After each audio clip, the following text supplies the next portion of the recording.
Uh-huh. You know we be on it. Cause we be on it.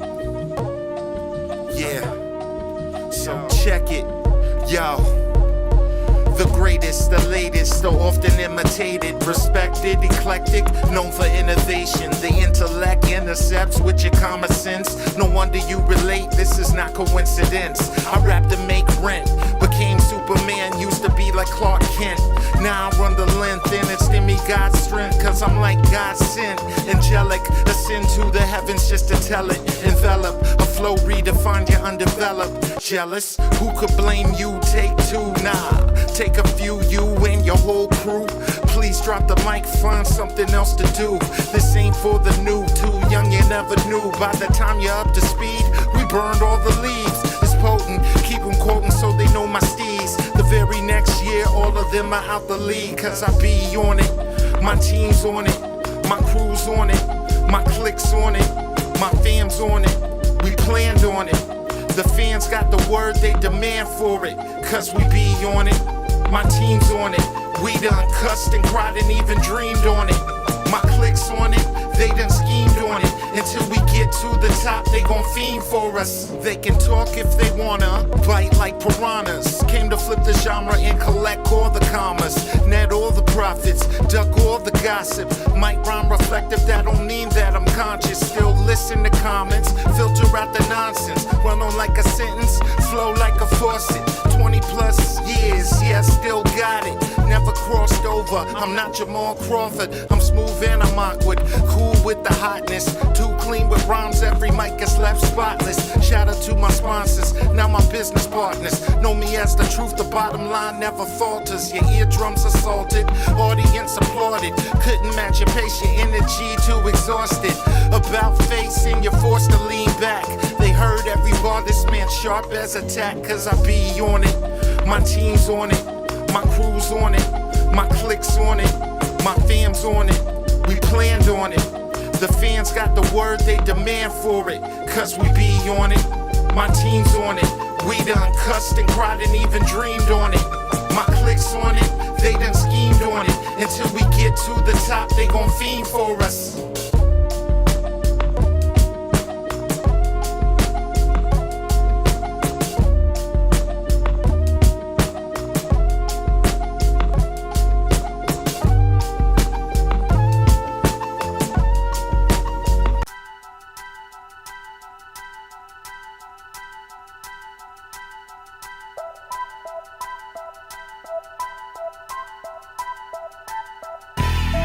On the track, rated R.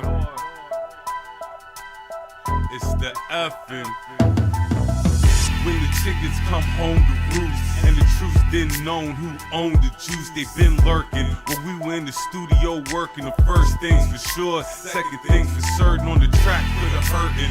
Punchlines landed, highs an epic height while my eyes stay slanted. Still taken for granted, damn Hillboy's harder than granted.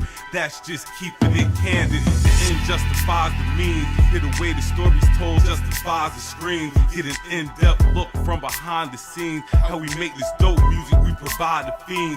When it's all said and done, we knew composition was none. Lambs led to slaughter, if opposition would come. The composition I strum comes from every hood in the city and every school of hard knock alums.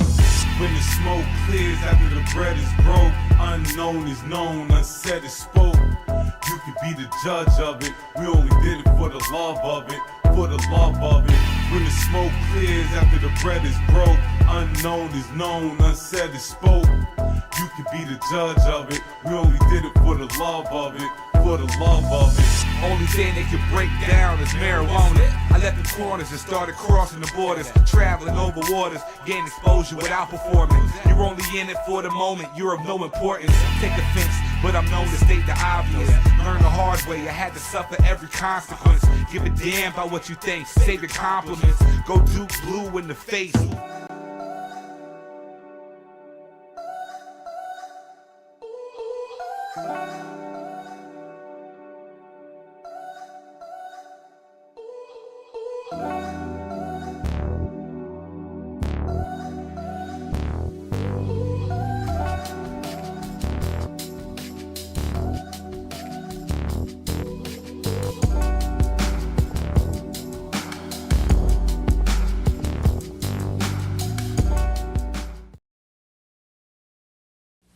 Hey, y'all, I got a great new album in the mail today. B-Dub Beats. Whether you're in the mood for romance or an intimate night of fondling and hardcore fucking. If you're into water sports, this is the soundtrack for you. Let your stream of conscience flow as you rock over B-Dub Beats. Cause you know you want it bad as I do. B-Dub Beats. Light her ass up. She said her shoulders hurt, but those B-Dub Beats were playing. Oh man. Some things are worth pulling out for, like B-Dub Beats.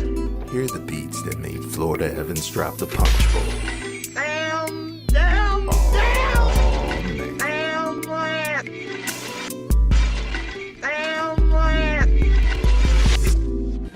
Fantastic album, man.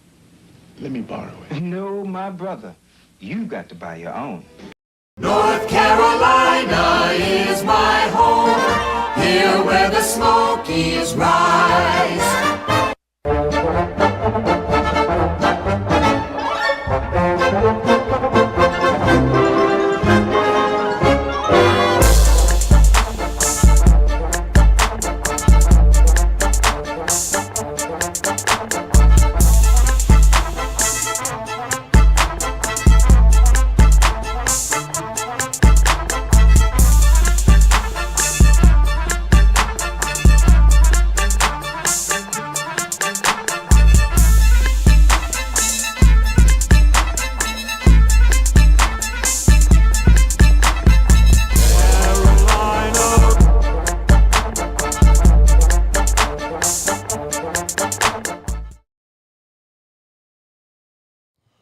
And we're live.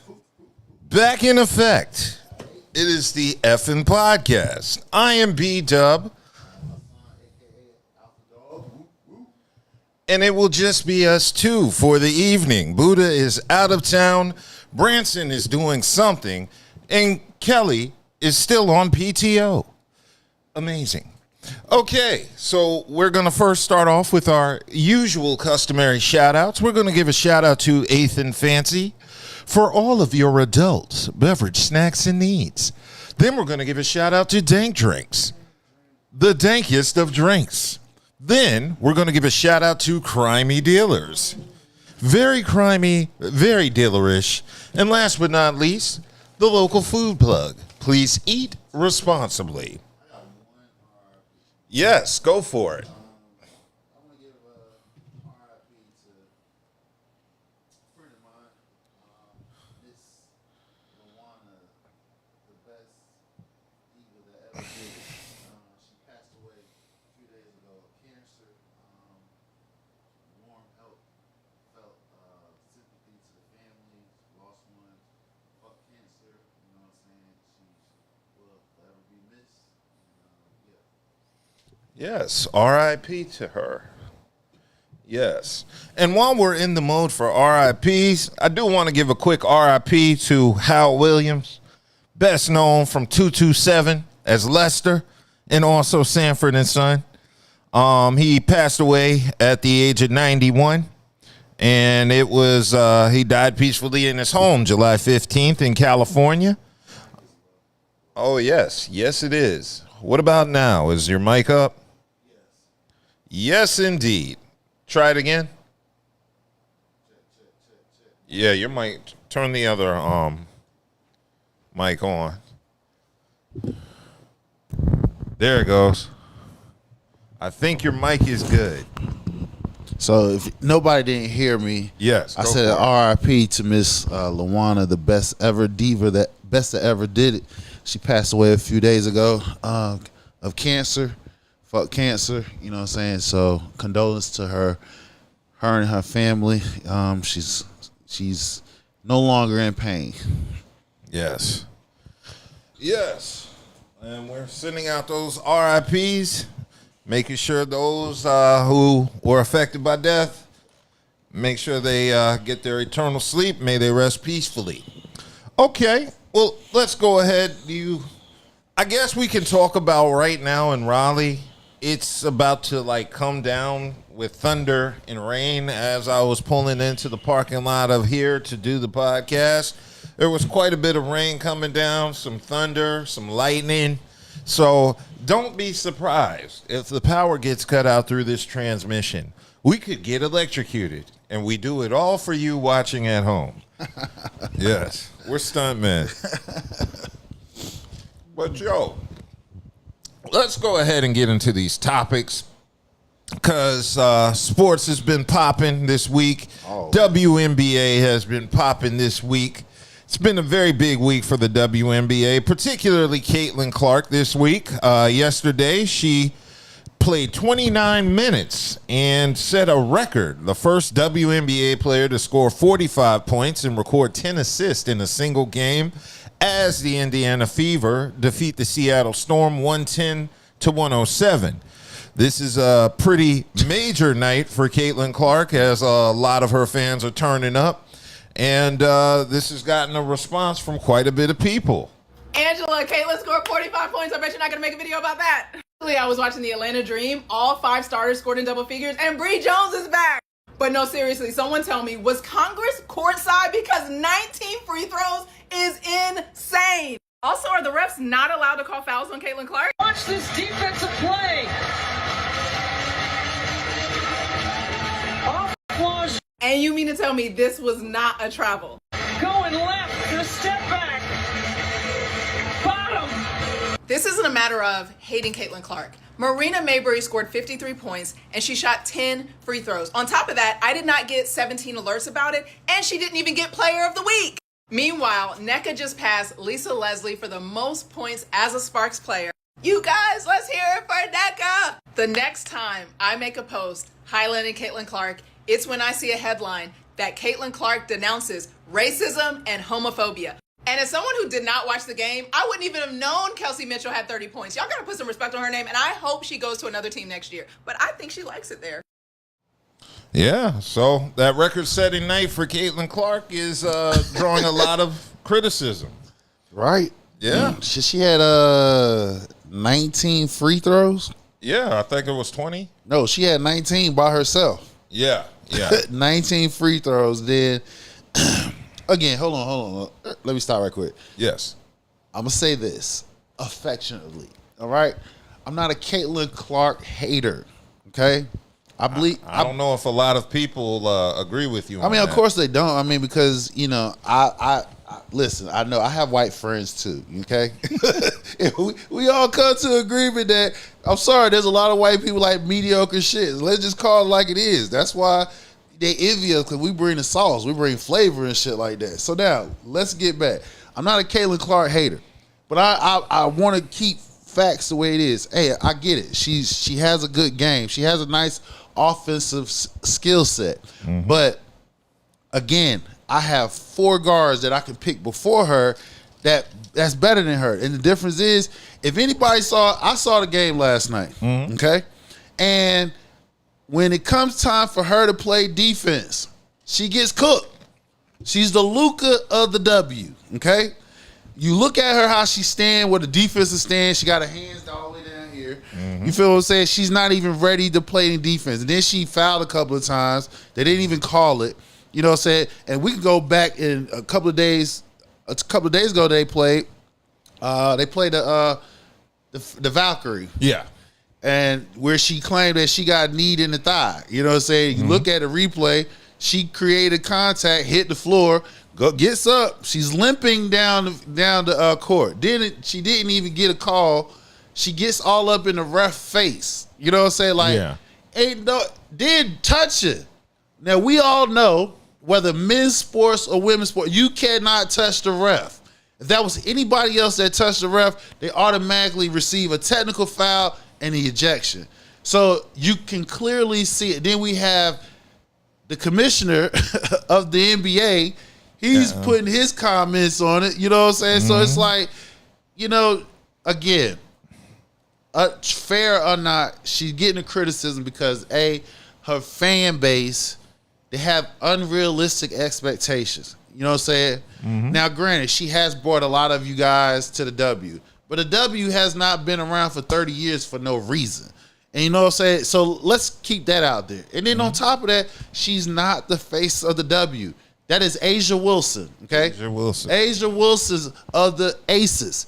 She's the face of the W. She's the one that's winning chips as well as MVPs. So until Miss Clark start winning something, you know what I'm saying? Then y'all can elevate her to where y'all elevate her over people who's well established. And then on top of that, the next year's draft class, when Hannah Hidalgo come from Notre Dame, and then when Juju Watson get it, what you think them young ladies gonna be? I mean, the next 2 draft class, we're not even gonna be talking about Caitlin Clark. Well, I don't know. Caitlin Clark did set another record. She also reached 200 career three-pointers in the fewest games in WNBA history, only 74 games.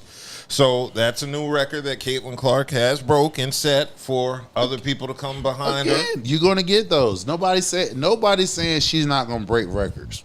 So that's one thing. Nobody says she's not going to break records. She has the offensive skill set to do so. But I'm not. If we're dicing this, like I said, I got guards that's better than her. They play 2 sides. She don't play defense. And I made a comment saying the Indiana Fever, they have a better winning percentage when she's not playing. And you know the fans ain't gonna like that, but it's facts. I mean, just look at the games that she's not playing. They play a lot better. You know what I'm saying? It's really, tell you the truth, a Kelsey Mitchell team. Because if you take her ass off that team, let it be just Caitlin Clark, they don't even win the games that they win. And the team that they beat last night, they are a losing team. You know what I'm saying? So they struggle. Now, didn't Kelsey Mitchell get 30 points? Yes. Yes. So she's still doing her part for the team. Exactly. Caitlin putting up 45. Now, Caitlin had an impressive stat line. She did have, in addition to those 45 points, she had 10 assists, 6 3-pointers. So there was a little bit of defense as well. From my understanding, she got about 4 steals and 2 blocks. Right. So she was doing defense. On 4 steals and 2 blocks is defense. Listen. Like I said, before I make my comments, I literally watched the game. Okay. Yeah. I watched the game, and like I said, it's about 3 calls that she could have been called fouled on. They didn't, because like I said, it's like hands off of her. Don't touch her. You know, say the referee, and I'm like, what do y'all expect? This is a women's professional basketball. Like, there are going to be fouls. There are going to be some hard fouls, and she had quite a few of them. Go back to the Valkyrie game. You can see her one of the plays. Lady point guard beat on hard foul. So what I'm saying is, if this woman was getting hard fouls like how they claim she is, right? You look at it. Why you don't see no bruises on her ass? You don't see no bruises, no cuts, no scrapes. But she's getting mugged. She's getting fouled because, hey, when you going down there in the paint, they're gonna foul you. It's called basketball. Well, she set multiple milestones, and this is just another one of those many milestones that she set. I mean, again, I'm not gonna take nothing from her game. I'm not one time saying that she doesn't have a game. She has a game, but she's not better. I got guards that's better than her. Yeah, I mean, I would never sit here and say she's like the number 1 player in the league at the moment. I do agree that is Asia Wilson. Yeah, you talk to the fan base, though, they make it seem like that she's it. And I'm like, no, she ain't. Yeah, well, nevertheless, she did have a very historic game, so I do give her credit for that. Yeah, she did. You know, you still got to put the ball in the hole to get those points. You do. But if they ain't going to call no fouls neither, and they call it one-sided, she get 19 free throws. Okay. That was makeup calls. Okay. Well, since we're on the topic of all those free throws, what was more impressive, Caitlin Clark's performance last night or Bam Adebayo's 83? 83. Yeah. Oh, my God. Do I really have to pick for either one? Yes. Damn. You got it. Yeah. I have strong opinions about both of them. You know what I'm saying? But Caitlin Clark's actually, I mean, I have to ride with her because Bam's was flagrant. Yeah. You know what I'm saying? It was flagrant all the way around, from the opponent even down to the coaching. Now, in this situation, the referees didn't. They they turned a blind eye to quite a few of them, and a lot of calls it was favor her. 19 free throws, so I have to go with her 45, 10, and 4. For steals. 4 2 blocks.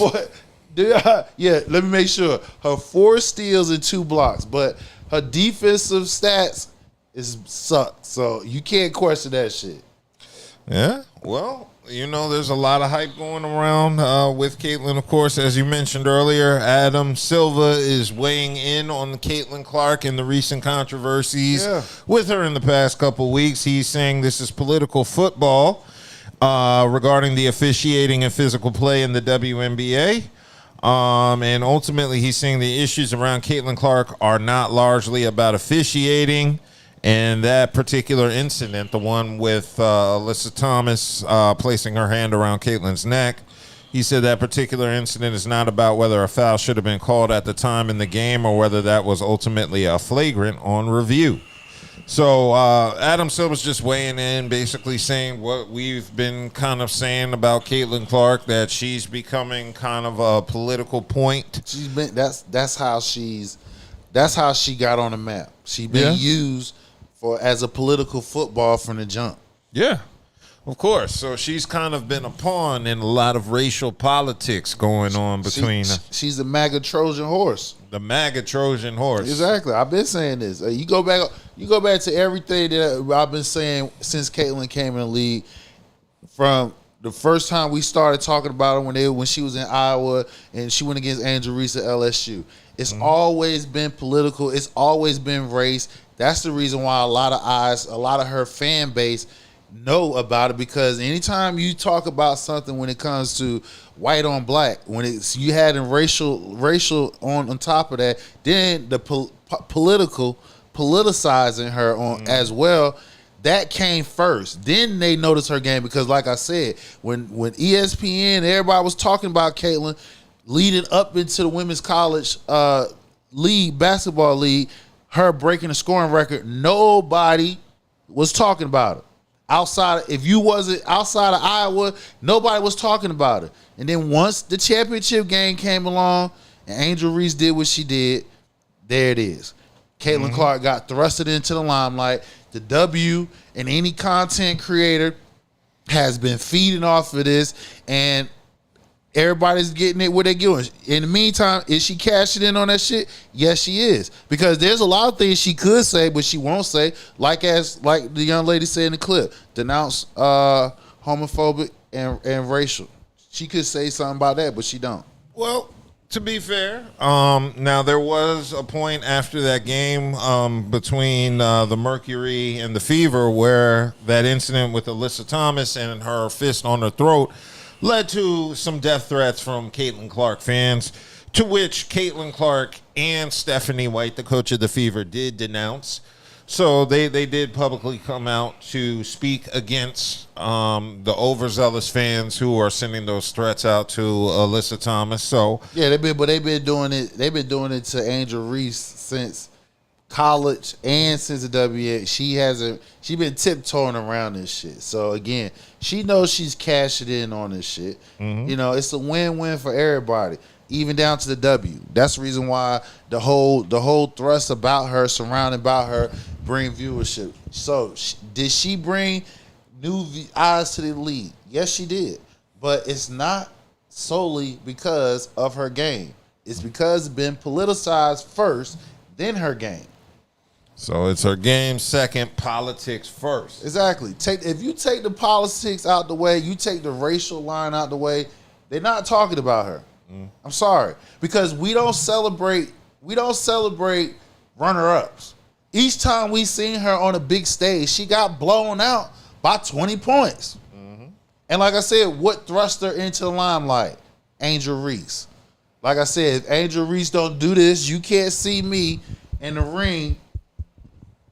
We're not talking about this. Yeah, because I do think Paige Buckers is putting up better numbers. Hell yeah, Paige Butner. Even Rookie of the Year that I've been saying since the beginning of the season, Olivia Miles. Yeah. I can pick guards better than Caitlin Clark, and they have better numbers. You feel what I'm saying? They have just as good or better numbers. So like I said, the league as a whole, the W as the league as a whole, they have outstanding players. They have outstanding white basketball players. Inescu's just to come out. Paige Buckner just to come out just to say, just to name it two. You know what I'm saying? So there are other white basketball players, female basketball players that has been doing outstanding, that has the stats, that has the rings. Caitlyn doesn't have, she has the stats, but she doesn't have the ring. Will she eventually get one? We don't know. She probably will. But as of right now, she's okay. She's okay. She's okay. Yeah. She's a top 15 player. I give her that. You don't think she's in the top 10? Fuck no. I told you I got 10 people, 10 players that I can pick before her that's better than her. Interesting. So she's top 15. I'm not giving her that. She earned that. Her play earned her top 15, but she doesn't crack the top 10. That is true. And it looks like, damn, she's ninth on the highest top single game scoring performance in the WNBA. Of course, Marina Mabrey. She had 53. 53, and that happened this year on July and June. We couldn't even talk about it because we had to talk about the Alyssa Thomas hand to her, Caitlin Clark's neck. Yeah, that dominated Marbury when she scored 53 points, and she only had 10. She had 9 less free throws than Caitlin Clark. Yep. And then after that was Asia Wilson with 53, but that was back in August of 2023. And it looks like Liz Cambridge also dropped 53. So you have 3 players who are tied for the highest amount of points in a single game in the WNBA. And it looks like on that number, it looks like Caitlin ranks 7, 8, 9, 9th. So she's 9th all time with that 45 that she dropped, which is still impressive. Yeah, it's an impressive stat. Yeah, I mean, you can't take away from that. But all I'm just saying is, let her game do the talking. It's not. It's everything around her is not predominantly her game. Mm-hmm. That's all. That's the only thing that makes her vibrant as the way she is. It's more political than it is her game. Mm-hmm.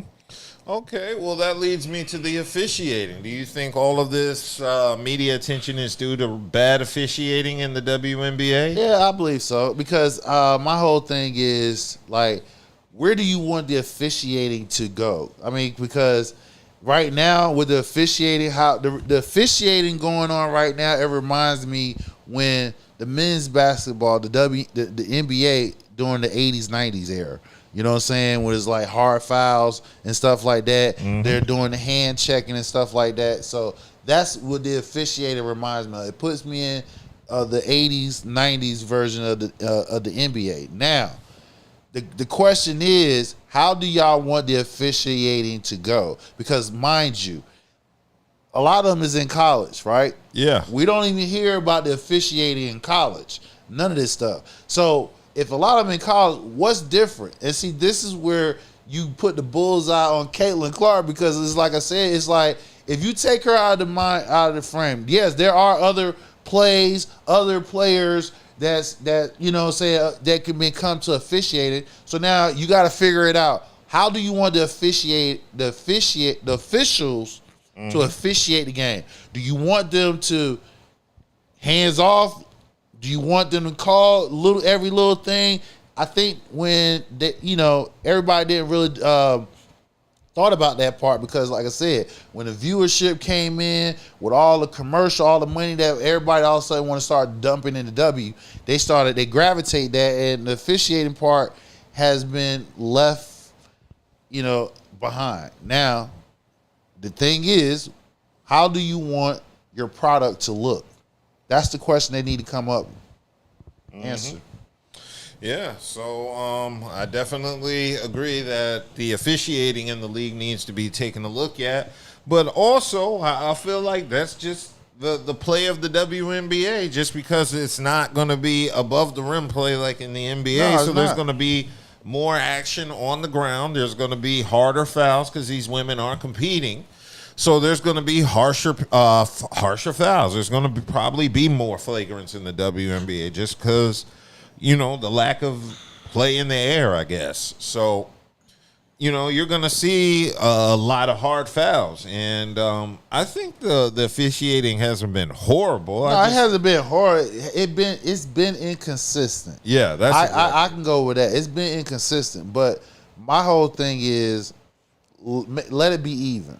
However y'all going to do the officiating, make sure the playing field is even. You know what I'm saying? Because like I said, I don't think any other player can get in the faces of officials and clap their hands touching the official or even yelling vulgar language in their face because they didn't get a foul call. Yeah. Yeah, fans can be a little bit problematic. So I do think Caitlin Clark fans are taking it a little bit far. They have been the whole time. Yeah, but I do think this is a monumental thing she did the other day. I can't really hate, No, nobody's hating. She did her thing. She scored the points. She got to put the shots up. She got to make the buckets. So, one of those plays, she walked like a motherfucker. I did see that walk. Damn, that was like a 1, 2, 3. I mean, she done. Hey, that shit was crazy as hell. But just make the officiating even. And be consistent about it, and everything else will play itself out. Yeah. Cool. Well, I know the season is still progressing. When are the playoffs happening? Isn't that August? Yeah, around August. Okay. And then they added more games. So next year they added like 15 more games onto the season. That's good. So, like I said, I mean the W's there. The W's doing their thing. Like I said, everybody is squeezing the juice out of this controversy surrounding Caitlin Clark. All I'm just saying is let her game do the talking. That's it. And I'm in agreement with you on that. We let her game do her talking. Now, in addition to Caitlin Clark, as we mentioned, Angel Reese, there was some controversy around Angel Reese and the coach of the Toronto Tempo, Sandy Brondello. Was just suspended one game for her comments. Yep, suspended towards Angel Reese. Yeah, and she had to issue an apology. Got that video. Angel Reese was issued an apology by this coach who used a phrase that she now recognizes she shouldn't have used. Late in the Dream versus Tempo game, Angel Reese shoulders Nyara Sabali, who instantly falls to the floor in obvious pain and eventually had to be helped off the court. As the officials were reviewing the play, Sabali's still on the ground. Tempo's coach Sandy Brondello was pleading to the refs that she wanted a flagrant or even just a foul called on Reese. A hot mic picked up part of their conversation, with Brondello calling Reese a protected species. The moment quickly spread online and made its way to Angel, who was clearly not happy with it, tweeting Brondello with a clown emoji. The next day, after tons of heat and backlash online, Brondello issued an apology to Angel on social media, explaining she was frustrated with the officials, again apologizing, and that she deeply regrets what she said. Now, protected species is a common phrase for Australian sports, Brondello from Australia, referring to players getting favorable treatment from refs. Brondello's apology seemed sincere, and she probably didn't mean any malice towards Angel. We'll see if Angel accepts the apology. So will Angel accept the apology? No. I mean, she probably have to. She probably will just to be, above the fray. But that again, just prove my point. You feel what I'm saying? When it comes to Caitlin, it's like no hands. You got the Congress involved. Here we are. We got Angel Reese, hot mic. You know what I'm saying? Like, you got black players on your damn team. So how would you know what I'm saying, come out of your mouth and say something like that, and now you forced to apologize because somebody heard your ass say that shit. So now, if you could say that out loud, how do you really feel? Oh yeah. I think she feels some way, but she had no choice because her job is attached to it. Yeah, well, as it was mentioned, this coach is from Australia. She has coached the women's Australian national team since 2017. So they're saying this is a phrase, protected species, used in Australia's sports environments to express frustration over a lack of calls against a particular player. Yeah, but you're not in Australia. Yeah. That's the whole thing. And then on top of that, I'm not saying Australia doesn't have black players on their squad. I'm sure they do. You know what I'm saying? But it's a cultural thing. It's in your country. You're in the United States of America. That comment, as you can tell, don't take well. Because, people always want to say, oh, don't use race. Don't use race. Sorry. Race is it. There's only two dominant colors on this damn planet, black and white. Everybody else, get in the middle. You feel what I'm saying? So it's always going to have something to say. So with that being said, you're in another professional setting outside of your country, and the fact that you doesn't have the self-awareness like, hey, I can't say this until everybody let your ass know what you said was some fuck shit. So now you forced to apologize when you should have already knew that from the beginning. My opinion. Yeah, so you just think she intentionally used... I mean, of course she did. That's how the way she felt. But now, was it racially? No. Now, that right there can be left up to discussion. You know what I'm saying? But I'm willing to give her a pass that, no, she wasn't using it in a racial term. She used that shit because that's what it's reported. That's what they use in their countrymen. Back in Australia. And like I said, there are black players on Australia's national team. So I'm willing to give her a pass on that. But again, you got to understand where you are, even though technically you're in Toronto, so you're in another fucking country. But when you bring your ass to the United States, you have to be aware. See, this is where history comes into play at. People need to understand. If you understand the history of this damn country, there's certain phrases that you just don't say. Yeah. Yeah. So I guess she needs to bone up on American history and understand certain phrases aren't necessarily going to go over the same way in America that they would in Australia. No. Yeah. So I do think Angel should just forgive her and move on. I'm one of those people. I don't know this lady, so I don't know if she has a history of saying shit that crosses the line. No, I don't know it neither. So I'm not. That's why I'm saying if this is reported and this is what they use, the terminology that they use back in Australia. Okay, I'm willing to, give her accept that. But again, you got to be aware about what's here in United States of America. You had to be aware of your self-awareness outside the political atmosphere, which technically everybody is feeding off the political here in the United States. Because if you go in other countries, you got far right congressmen all around the country. So you are aware. You feel what I'm saying? So you got to understand, you just can't say that shit. Well, no, you can't. You got to be a little bit more mindful about the country you're in and the social norms that go on here.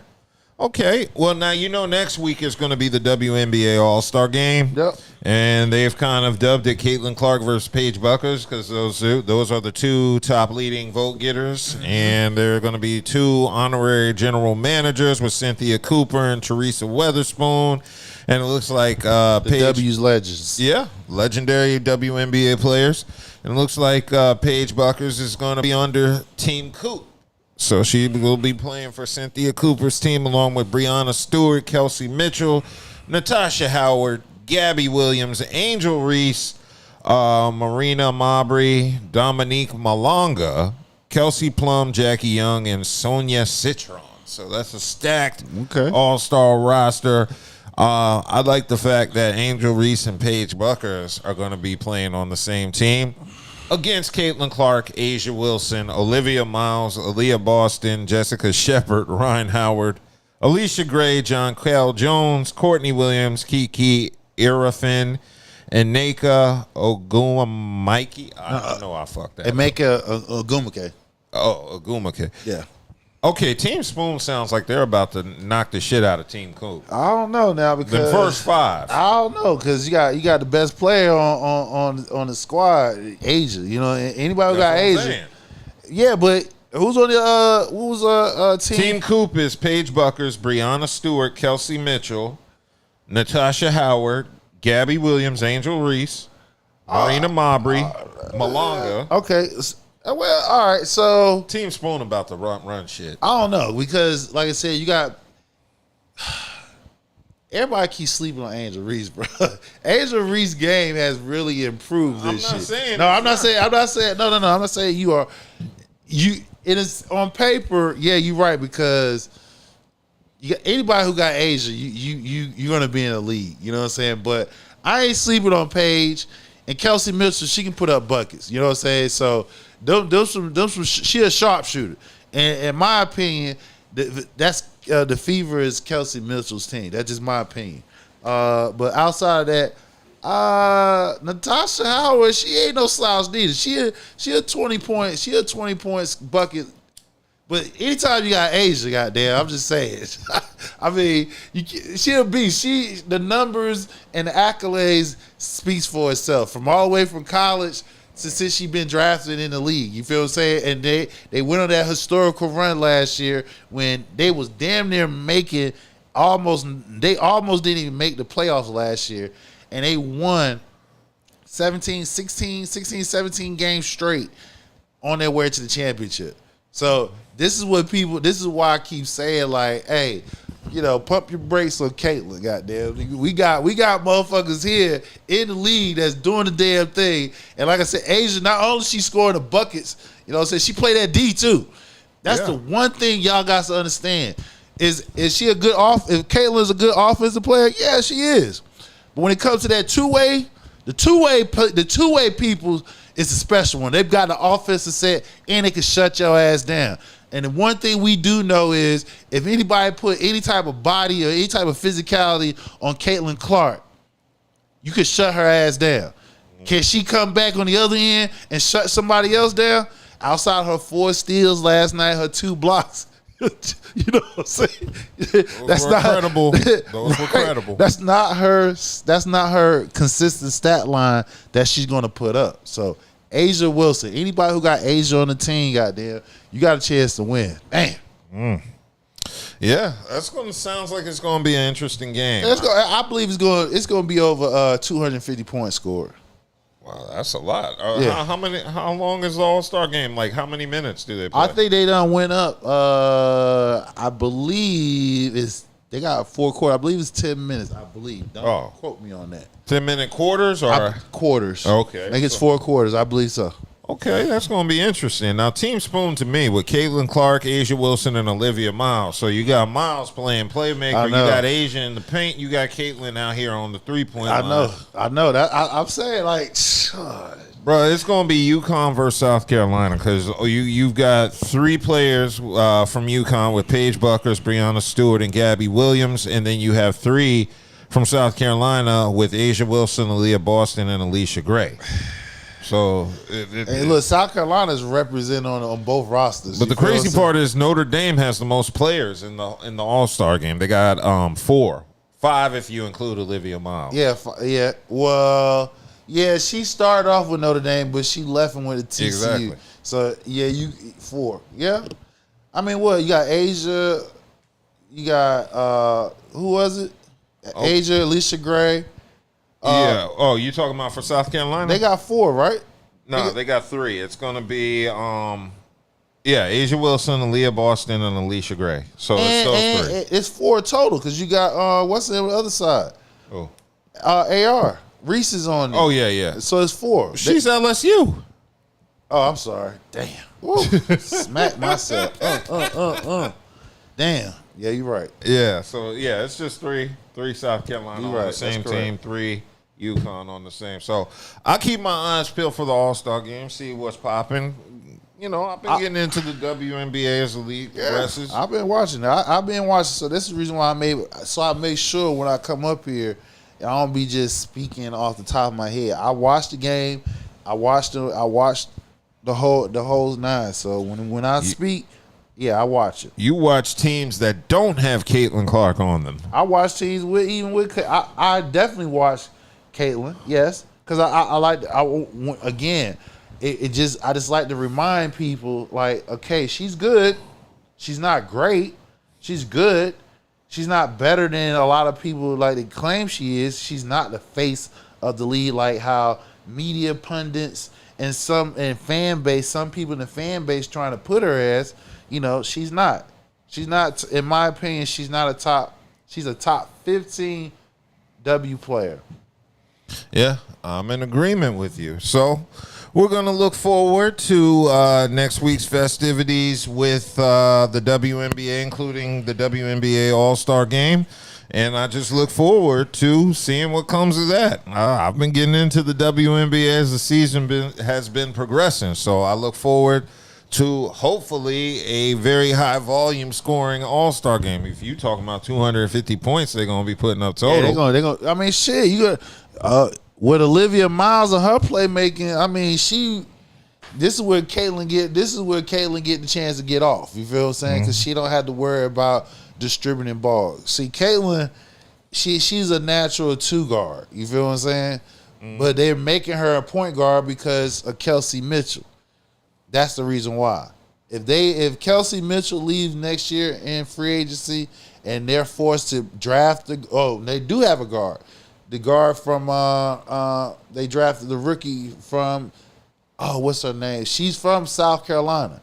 So if they move Caitlin to her natural position, which is a 2 spot, take the ball out of her hand, I believe she'd be able to put up some more points. But you'll be able to see her with Olivia Miles, playmaking skills. This is where you get a chance to see Caitlin shoot her threes efficient, like how people believe that she can do. Yes, indeed. Yes, indeed. So shout out to the WNBA. Let's go ahead and move on because we've been discussing Jay-Z for the past 2 weeks. So, of course, this past weekend, Jay-Z had his concerts at Yankee Stadium, and all 3 were sold out, and they were very successful. Yep. Now, the last and final show, the third one, there were some issues with the Yankee Stadium. There was a delay going on for a few hours, and it looks like that happened after midnight on Monday. There were some issues related to, I think, the weather. Did you hear about how a storm had delayed Jay-Z's concert? Yeah, it was a matter of fact. What I was hearing where that was reported was a couple of other things like certain entrance where crowd was supposed to be at. They was trying to get a hold, make sure because people got there like real fast, like it was, and they wanted to make sure security was on point, so they had delayed people coming in because I believe they didn't have enough security personnel in place to crowd control and stuff. Yeah, so it looks like Jay-Z said a security breach left 10,000 fans outside, prompting gate closures to prevent trampling before the final Yankee Stadium show. And that was a very major 4-hour delay, pissing people off, and it ran until 3 a.m. So it ran pretty late. People were asking Memphis Bleek specifically what Jay was talking about during that delay. And Memphis Bleek has been vehemently defending Jay the entire week, saying Jay said nothing during the delay. And he's been defending Jay against all the criticism from these past couple weeks. Of course, with Jay putting the Reasonable Doubt vinyl release in Target exclusively, it's been met with criticism during the boycott black people have had of Target. This is led Bleek on a little mini tour defending Jay. And to be perfectly honest, I don't think it's going the way people had planned it. Bleek was on Power 105 defending Jay, and he made himself seem kind of like a villain. It's like, what about the Target? The lawyer shut down. Don't talk to me about. I don't give a f about that activism. Shit, my like, because these are still in there, right? Right. So don't worry about us. Look, the Target deal is important because I hit up both of these dudes when that episode came. I said, "Oh, y'all gotta look selective." But look, rage. But look, no, not at all. Everybody album is available right. vinyl. So why wouldn't Hope say, "Hey, I don't have control of that"? He don't have to. He don't owe y'all no explanation, my nigga. That's where we split ways. Well, that's gonna forever be that, my nigga. Y'all sounded like the old lady in the window. Why y'all outside 3 in the morning loud? We gotta tell her we selling drugs, bitch. That's why. No, I don't get the correlation there. The difference is unless you paying that old lady rent or whatever the case may be. He not paying your rent. Right. The community at large support a Hov. The community know about money right now cause of Hov. Right. Y'all niggas would still be running around picking boogers, wiping them on the camera screen if it wasn't for Hov and B.I.G. Let's clear it up, man. New York was not talking no money until Big and Hov came out. From a rap perspective. Yes. So you want to talk about money? You got them chains on. You know platinum because of Hov. That doesn't help the community. It doesn't help the community. No, what do we say? Hold on. How that doesn't help the community? That doesn't help the community. How to get money. No, all right, now I feel that we have completely different planes here. Oh, yes. Hov didn't teach a demographic in the community how to get money and boss up. Answer me that. How to get fly? No? How to get money and boss up. Yes or no? I'm going to say no. Yeah, so that was Bleek trying to defend making shit hella worse. See, look. This is what happened when you take a nigga that's still a street nigga. He got some business savvy because he listened to Jay, obviously. But you just heard his mental game, what he just said. The old lady said, "Why you out? It's 3 in the morning. Why you out here making noise? We selling drugs. Nigga, you still thinking like you in your fucking teens, nigga. That's what you thinking like." So he said, "Jay don't owe us no explanation." You're right, you don't. But who pay who bills? We pay his bills, nigga, because if we don't buy your shit, if we don't go to your restaurants, nigga, you don't make the money that you make. And this the shit that be mind-boggling, like, nigga. If it wasn't for y'all niggas, at one point in time, y'all had common sense.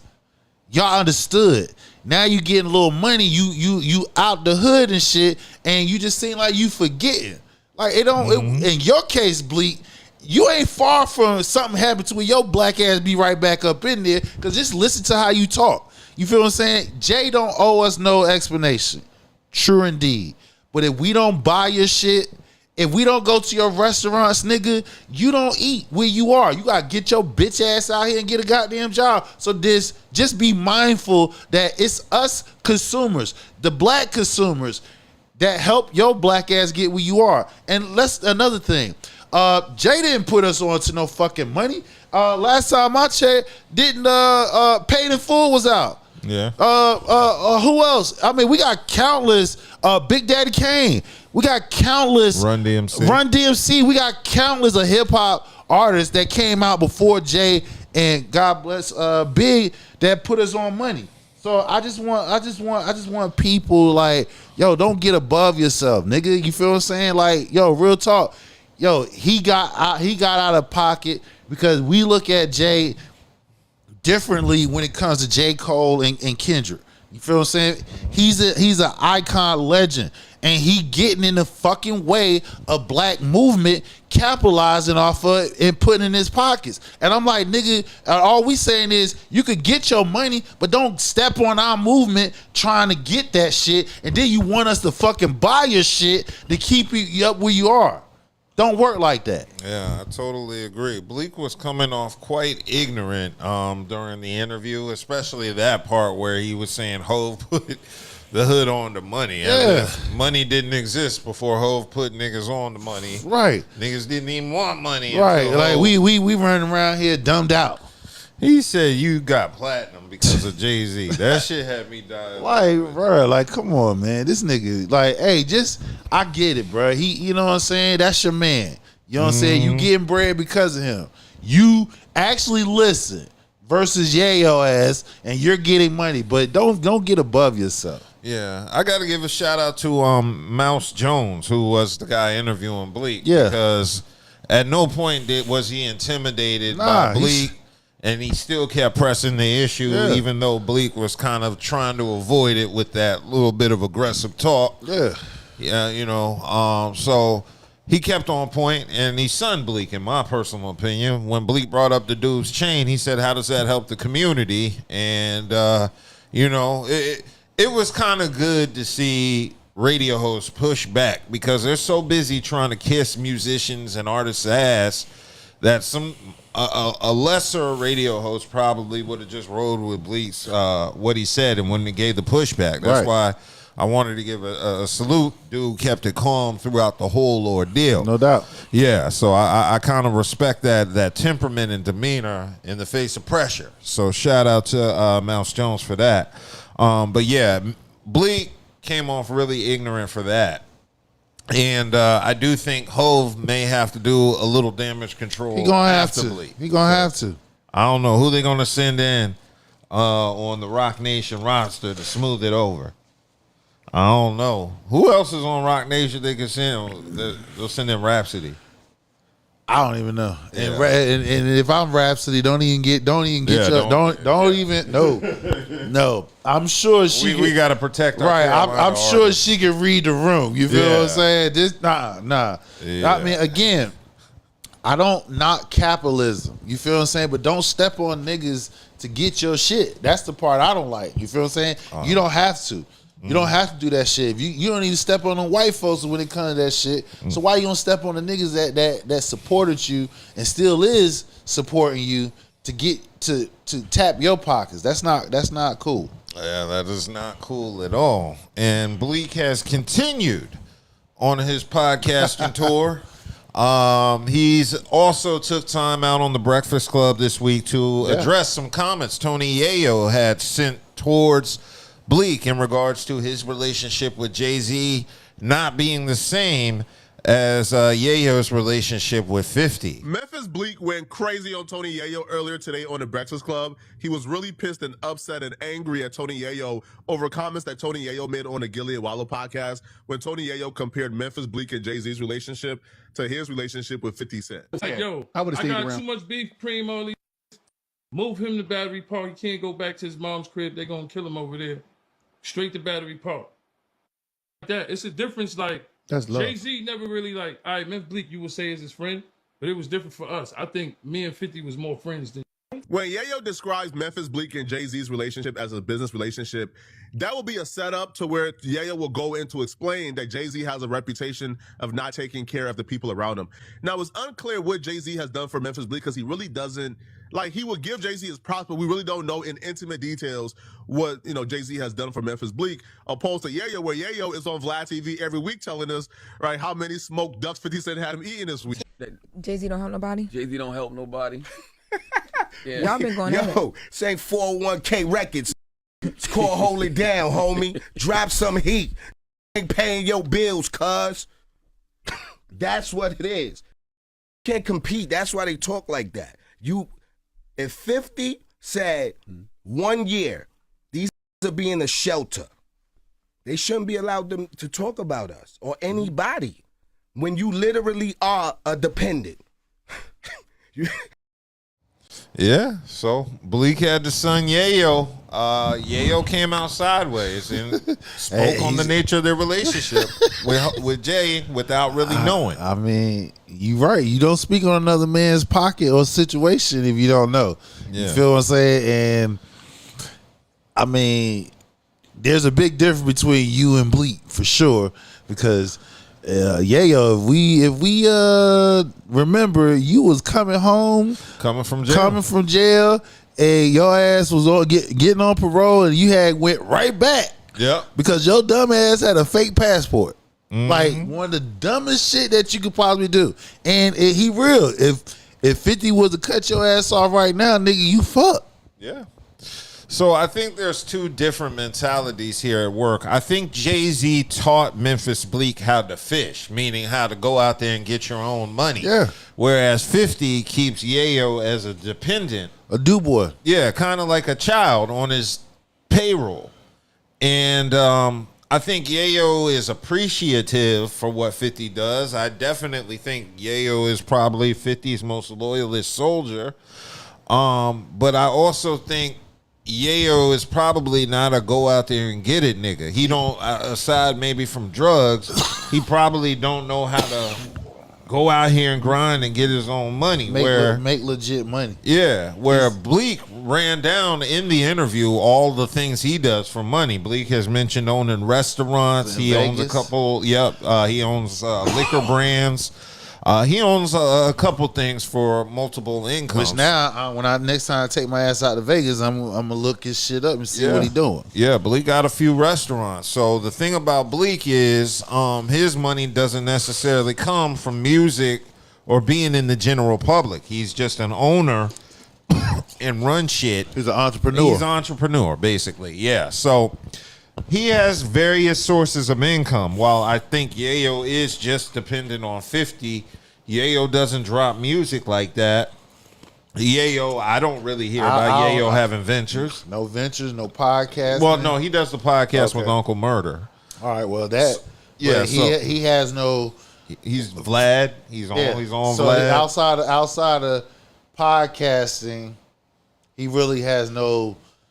From what we know, he has no businesses of his own. Yeah, so I think because of that, he's seen more as 50's homeboy. He gets an allowance. So, I don't think Tony Yayo is in a position to speak down on Bleek just because of the position he's in with 50, where he's kind of seen as 50's do boy. You know, that's how a lot of people view Yayo. They don't see him in the same vein as like Lloyd Banks musically, because Lloyd Banks, a lot of people have said he's a better rapper than 50. Oh, he is. Yeah. Lloyd Banks wrote a lot of the G-Unit shit. Oh, he did? Yeah. I wasn't aware of that. Yeah. Lloyd Banks. If you go look at Lloyd Banks, he was the best one in G-Unit. He wrote a lot of G-Unit shit. Once Lloyd Banks left, they whole shit disintegrated. G-Unit fell apart. That is definitely true. I never noticed that. I just assumed that everybody in G-Unit wrote their rhymes. I didn't know Lloyd Banks was ghostwriting for cats. Lloyd Banks ghostwrited a lot of G-Unit shit. And then, like I said, once Lloyd Banks left, I think he was first. Once he left G-Unit, they shit went down. And that's when 50 ventured over into the movies and shit like that. Because musically, he got on by doing, diss tracks. You feel what I'm saying? So how long that was gonna last? You feel what I'm saying? And he got with the right nigga, and hey, I think he overplayed his hand. He value Lloyd Banks like that enough. Yeah. So I think one thing we can learn from this, especially on the music side of things, is just because you don't see somebody in the public eye all the time does not mean they're doing bad or get. In fact, to me, that's the exact opposite. Right. It's like if you're silent, it might mean you're doing good. We ain't heard no reports of you being in debt, losing your house, or the tax man coming after Child support. Yep. We ain't heard you get arrested for any lack of payments. We haven't heard shit. You ain't getting sued. You ain't in jail. You doing all right. Yeah. So if a nigga ain't online like Ray J, attention whoring for some money and fame shit. Yeah, and that's one thing I can say. Bleek has been out the way because a few months ago we was like, damn, we ain't heard nothing Bleek. Bleek was gonna make some music, whatever. Yeah. Bleek making money at other places where there's no pressure for him to drop anything. Then he had artists up. Bleek had a label as well because he mentioned that he got a label. He signed Casanova, which Casanova is doing time right now. Yeah. Casanova's locked up. Damn shame. Which he already said, like, yo, nigga, when you come home, we're going to run it up. So he already put in the word that they got some work ready to go. So that's his artist. So Bleek got other business ventures where he don't have to be out there. Do you know when Casanova gets out of jail? I'm not sure. He's been down for a while. I didn't even realize, but I'm not sure. I have to look that up. Yeah, because I remember his buzz getting really big, and then I remember hearing about him having to do some time. He got caught up when 6ix9ine got that shit. That shit with him came out, and they was doing all that Rico shit, and they were saying his gang ties. That's what his ass. That's the reason why he got locked up. Crazy. Okay, well, shout out to Bleek for getting out there, getting money, doing your thing, not being a charity case. Yeah. Just don't be disrespectful and forget where you come from, nigga. Yeah. Bleek got to really watch how he talks to the general public, particularly black folks when it comes to this shit. We can remind your punk ass what it is. You're like, oh, shit. Like, yeah nigga. Niggas might stop eating at your restaurant in Vegas. Right. Feel me? Yeah. Okay, well, let's go ahead and move on because we were talking about hip-hop and mini beefs. There's been a little beef going on between 38 Special and Jadakiss. They had a back and forth that we covered about 2 weeks ago where 38 Special called out Jadakiss, saying Jada was scared to do another track with them after they did a track originally together on a previous album. Yep. Since then, Jadakiss decided to respond back with the song called Aroma, featuring Stove Guy Cooks on the hook and Fat Joe. I heard the song. The song is pretty dope to me. Dope, man. You know, it is what I expected, some grimy New York that's shit. Jada, nigga. Jada had bars, Fat Joe had bars. Like, yo, you cannot come at no OGs and think they not gonna clap back at your ass, bro. Yeah. Well, the diss got back to 38 Special. He heard the diss and decided to respond back in a podcast. Of course he gonna do it. To sit there and have 50-year-old men making a song about the aroma of drugs is not too appealing. Like, who are y'all trying to aim for? Like, y'all niggas be making songs about, like, the prescription drugs y'all taking to stay alive and shit. As a, you know what I'm saying? There you go. Like peptides and shit. You be rapping about peptides and AARP and shit like that.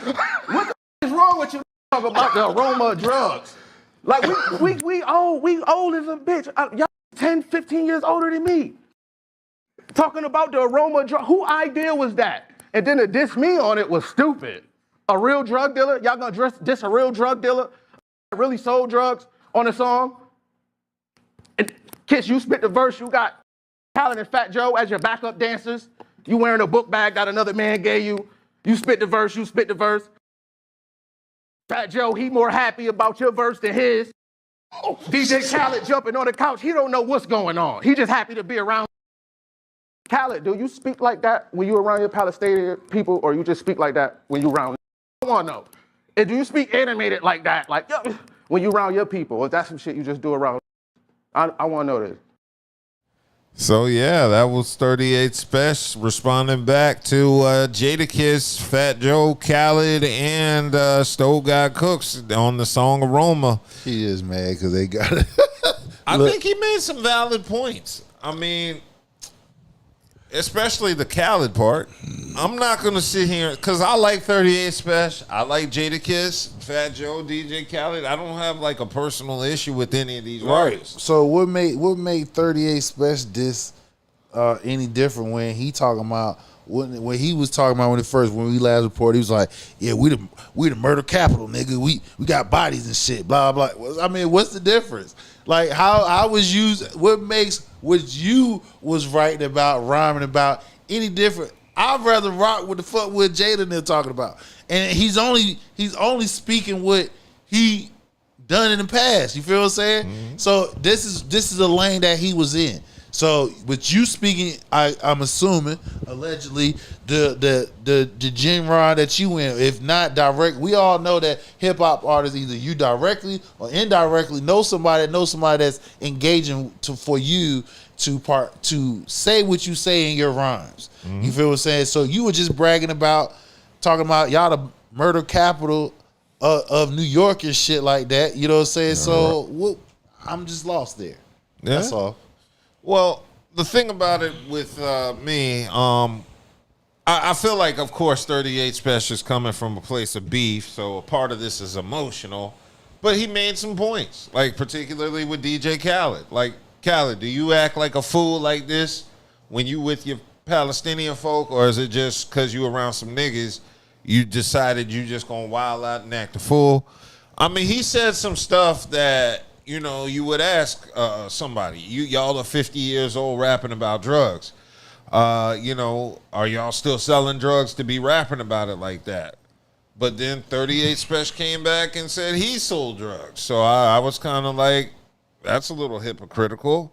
And it's also kind of snitching on yourself. You might be saying you still sell drugs, which I don't think that's wise. Exactly. So again, so that makes what 38 said even more like, what are you saying? Because they might be, I doubt it, you know what I'm saying? They got other business ventures. Them niggas been in the game. And then Who knows? You know, sometimes motherfuckers, you don't know.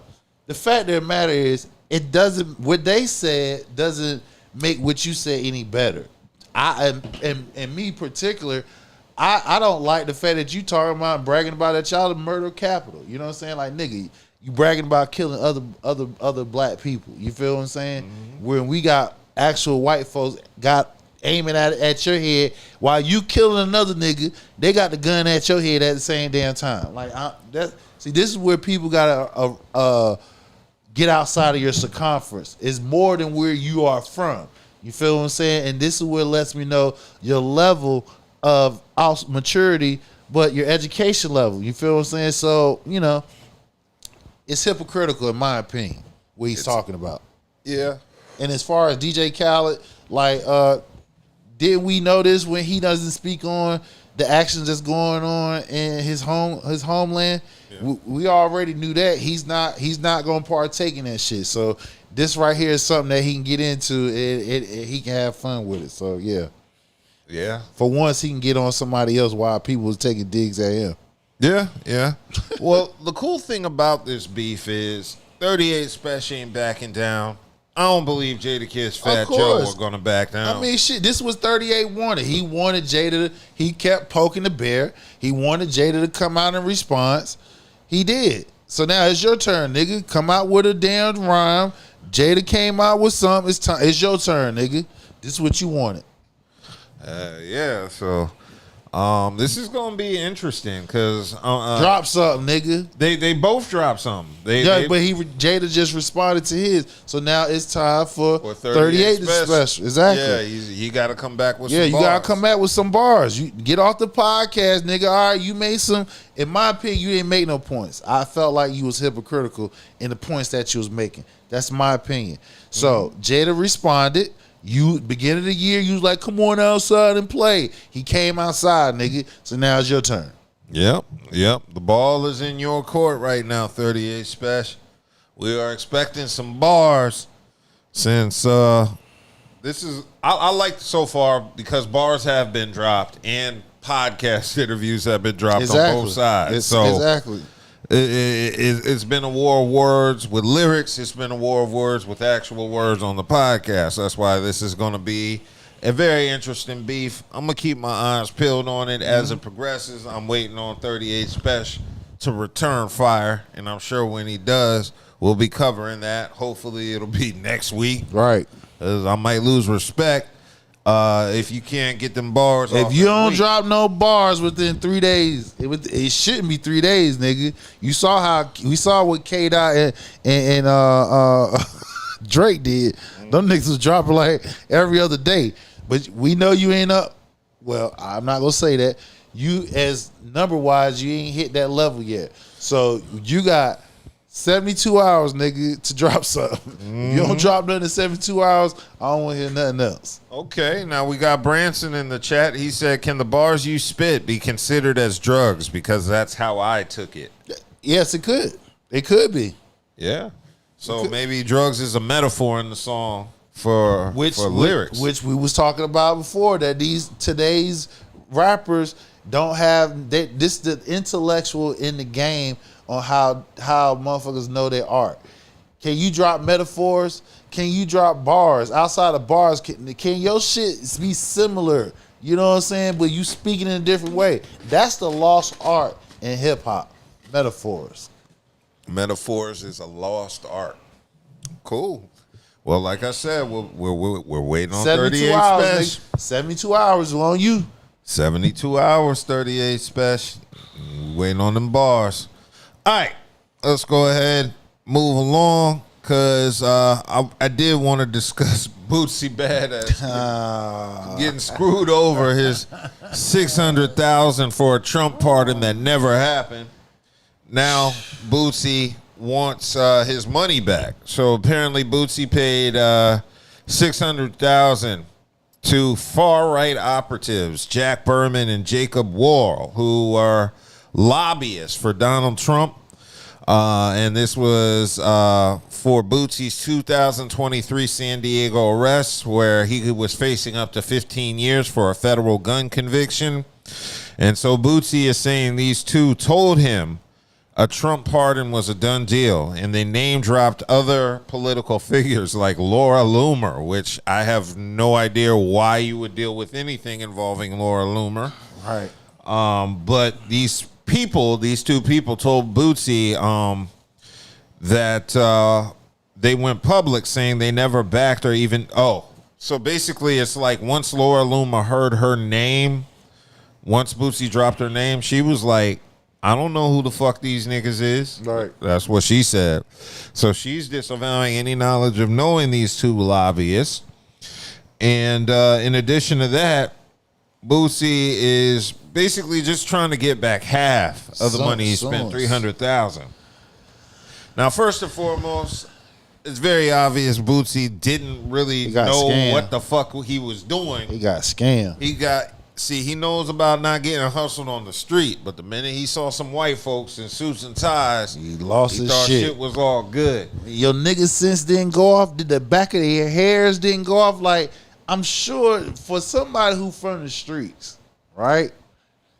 If you get around somebody that's talking that shit, your nigga senses didn't go off. The spider hairs didn't go off on the back of your neck. Like, these niggas is pulling the fast one on you. You got blindsided with that whiteness. And nigga, you from Louisiana. Come on, man. So they promised Bootsy, though, they would refund half of his money if they could not get a pardon by January 31st of this year. And, of course, January 31st came. There was no pardon. Bootsy said he wanted his money back, but he didn't get any of it back. So now Bootsy is entitled to the $300,000. The issue is they don't know if these people have it to give back. Exactly. They probably blew that shit. Yeah, so that's part of the issue there. I do think it's idiotic because from my understanding, if you are going to pay for a pardon, them shit start at 7 figures and up. $600,000. Nigga, I got attorneys. That's a down payment on a apartment. Right. That ain't gonna get you. I heard the them motherfuckers going like 10 million plus, $1 million. It's over $1 million for them pardons. Yeah. Depending on who you are. Them pardons are not cheap at all. So yeah, all this stemmed from the gun case, the federal charges and everything. And it's just sad to see because Bootsy, like I said, he seems smarter than that. Right. I don't understand why you trusted MAGA associated lobbyists. That's really what would raise a red flag. And then who seek who out? Did you find them or they found you? That's another thing. Because if these niggas came up on you talking about, yeah, man, we can get you a partner for X amount of money. That shit didn't even that wouldn't even set right with me because what I'm assuming. Okay, I don't know, but my assumption, what I'm getting is they seeked you out, and how many motherfuckers seeking somebody out to get a partner for their asses? I'm not sure how it went, but it does look like Bootsy paid them after they name dropped. So yeah, but so that's what I'm saying. So I'm like, how did you came and cross these motherfuckers? Did you find them, or they find you? That's what I'm talking about. See, if we know that part, then that would make more sense. Because if he did it, then that means the nigga didn't even do enough research. He ain't had nobody look their ass up a little bit more. Now, if they found him, then that makes it. That's why I said your spider senses didn't go off. Your nigga senses didn't go off. That fact that these motherfuckers seeking you out, that's the missing part. Who seek who out? Okay, so it does look like I found some information. Bootsy did hire this lobbying firm of J.M. Berkman and Associates in order to attempt to get a pardon. So it looks like Bootsy seeked them out. Okay, so now whoever that now, if that firm is still exists or ain't no shell corp, then he got to sue their asses. Now the issue, another issue, he is filing a lawsuit against them. So Bootsy says, or the contract Bootsy signed has a lot of errors on them. It says Bootsy pleaded guilty in a 2023 case rather than the 2024 one. And it says Bootsy will pay the firm $600,000. They will keep half of it no matter what, and half of it if it gets a pardon. So this is on paper that he does get that money back. So he is owed that money. I don't understand why he has to sue. I just think it's a matter of maybe they're not paying him the money back. Why they aren't paying it, that could be another issue. So this is really weird. It's just really weird Bootsy got caught up in this for only $600,000. I wouldn't even agree to giving up $600,000 with the notion of whether you get the partner or not, they keep half immediately. Mm-hmm. That automatically had me, my hairs up, standing up then, because it's like, who's to say that y'all actually go and make an attempt? You can claim that you make an attempt, but actually didn't, and you automatically kept $300,000. Fuck no. Oh, shit. So, yeah, it does look like these two people issued a response back several months later. They made several claims saying Bootsy physically threatened them, which they claim voided the contract. and they say Bootsy never actually signed the agreement that contained the refund clause, so the whole thing doesn't count anyway. They go, and they're trying to call Bootsy a violent convicted felon with a long list of convictions. They scammed his ass. They got his ass. They got his ass. That's what they did. How you gonna say, I know the man was mad, like, nigga, I gave you $600,000. You ain't called me. You ain't said shit. I ain't getting no money back. I'm gonna beat your ass. And you gonna talk about it voided clause. Fuck out of here. Nigga, yo, that fur better give me all my motherfucking money back. Fuck that shit. Yeah. Give me all my money. But I wouldn't even agree to that shit. Yeah, that just didn't sound right. I wouldn't agree if I give you $600,000, whether we get a partner, secure a partner for you or not, we keep it half. You ain't doing shit. If you would have said 20,000, 10,000, all right. I something like that. But half? Fuck no. Nigga, they said half. Boosie, man, you should have had your people look this shit up. Yeah. Yeah, so Boosie been throwing out shots on Twitter saying everyone you said you reached out to for my pardon has said you're lying. Every name you name has denied your allegations. Everybody you named will have they time to speak. It's getting hot. So where did the money go? I thought Trump signed the pardon. I thought you had the president. What is this? Oh, there. President's ear. Yeah. So Boosie's taking to Twitter. I mean, so again, if he got receipts, he'll end up getting all his money back. Them niggas scammed his ass. That's what they did. Like I said, it just off face of you saying, I'm giving you 600, whether we secure the partner or not. You get to keep half. I'm not doing that. Fuck no.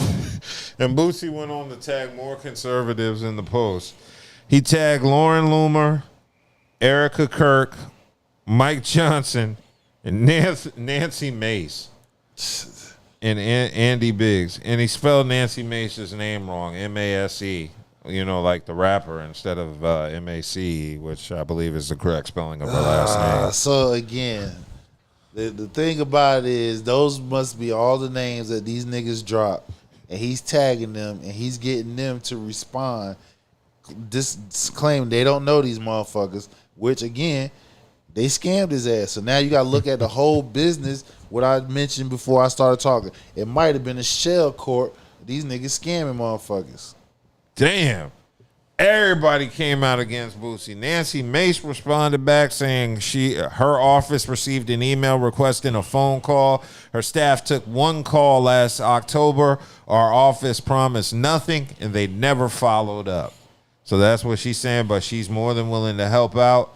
The White House reached out to Lauren LaRosa and said that the team at the White House working on clemency has never heard from either of these two lobbyists, does not support their work, and would advise anybody seeking clemency that their involvement will actively harm their chances. See what I'm saying? So even the White House is like, yo, these some fuck niggas. They scammed his ass. So now he got to go after and get all their money. And how many other people did they get like that? I don't know. Damn, them niggas was getting them. Yeah. So scamming. Damn. That's look, really bad. Where all my scamming ass niggas at? Yeah, the two white boys dancing. They dancing the Young Miami. Yeah, I told you. Look. Oh, I wish I had that clip. I saw it on TikTok. Somebody was breaking it down. They was saying something of that nature. But yeah, those scamming ass niggas, boy, they listen to that Young Miami. Where all my scamming ass niggas at? Got Boosie's ass. Got Boosie ass, bro. God, I hate to see it happen to Boosie. Damn, Boosie, your nigga senses didn't go off. Them hairs didn't go off your neck, boy. Boy, they called Boosie up and was like, do you have Medicaid's Part A and B? That nigga said, we don't know that motherfuckers. Whoever do any business with them, we don't know. The White House came and said, Right. we don't fuck with We these don't fuck with them niggas. Don't listen to them niggas. They even said fucking with these niggas Right. is gonna actively harm your chances of getting clemency. So now, how many other people did they get? That's gonna be the question. How many other motherfuckers did they get? Damn, that's crazy. Where all my scamming ass niggas at? Boosie, I hate it had to be you, but you gotta learn, bro. Bro, they playing Young Miami on your ass. Yes, they did. Spin that shit. Yeah. Spin that shit. So, if you're watching still and you're still watching our live, make sure you take time to like, subscribe, share, tell your friends. comment. We've been doing this for a long time, and we appreciate your support. Word. I wanted to talk about another musician asking for leniency. R. Kelly is in the news for asking President Trump to commute his sentence. Now, R. Kelly, of course, is sentenced to 30 years in prison. Damn. It's been he did over 10, right? I think so. Yeah. R&B's been dead for quite a long time since he's been in the pen. That's true. But yeah, it looks like it shows R. Kelly has requested a commutation of sentence this year, and this was reported by the Chicago Tribune. And he's reaching out to try and get executive clemency, and that, of course, is meaning he's trying to get Trump to commute his sentence. So this has led to a question: should it happen? Yes. No. Yeah, should it? Yeah. Yep. It should. Why? If he just commuted a drug trafficker, I mean, what's the? I forgot the terminology. He's a narco drug trafficker. If anybody know the terminology of narco, that means these niggas here, they shipping tons of drugs to multiple countries. Now Trump pardoned this motherfucker just a few months ago. You know what I'm saying? So if we doing that, scammers and shit like that, I mean, he did 10, and it ain't like, from what was reported, ain't like the young lady's parents wasn't involved or had some type of knowledge. So it's not like, free that man. Well, I'm on the fence with R. Kelly. I'm one of those people. I kind of sway with whatever happens. I'm somebody who believes R. Kelly is a musical genius, but I also do believe he needs to pay. He did for his crimes. He has. He did. He did at least a dime. Yeah. I do feel, just logic based wise, if Trump has commuted the sentences of people who are killers, narco traffickers. There have also been pedos Trump has yes, indeed, pardoned. So I feel because of that, if he wants to release R. Kelly, because he's released worse people than R. Kelly, in my personal opinion, it would be wrong for me to specifically target R. Kelly and say no. Yeah, I just feel like that would be hypocritical if you weren't up in arms over the other violators, right? You can't keep the same energy. Yeah, and we all know R. Kelly ain't gonna risk, if he gets out of jail, he ain't gonna risk going back. And then on top of that, what people not understanding is, even if he does get the federal charges commuted, he got state charges that he had to take care of. So he's not gonna get out anyway. He still has state charges. As of right now, the federal charges trumping the state charges. So if he gets federally pardoned, he has state charges he has to contend with. Yeah. So, I did forget. R. Kelly is locked up here in North Carolina. Yeah, he's in Butner. He's in Butner at a federal facility in there. Hey, we should reach out to Kels and see if he wants to pop up with a phone interview on a podcast. I heard he's just randomly popping up on people's podcasts if he can get some phone time. Well, shit. I mean, we should somebody reach out and write a letter, see if he'll respond. We got to know somebody in Butner that can hook us up. I mean, our network is pretty strong across the state. I got to know somebody in Butner who knows the prison system there, either as a prisoner or working there. We need to get that. We need to get that lined up. Yeah. I think people should leave comments and give their opinion. Should we reach out to R. Kelly's folks for an interview? I think I could possibly make that happen if I tried. Yeah, I believe we should. I mean, that would only be if the people would willingly want to hear that, because I'm damn sure not into pissing people off. But hey, yo, we're gonna make R. Kelly sing if we get on the interview. Hey, yo, I want him to sing a slow jam too in prison. Put his life in danger. No. Be like, yo, nigga, sing Bump and Grind, nigga. No. We're not doing that. We're not doing that. We're not doing that. Yeah, so, hey, whatever happens with R. Kelly, I'll just accept it. If he stays in jail, I would accept that decision. If he gets out, I would accept that decision. I just really want somebody to revive R&B if it can't be Kels. Somebody got to come in. This shit is... it's very stagnant. Look, it's so bad that you got Gen X listening to ours. Yeah. It's so bad Gen X is listening to it the way we listen to it with CDs. When we was their age. Yeah.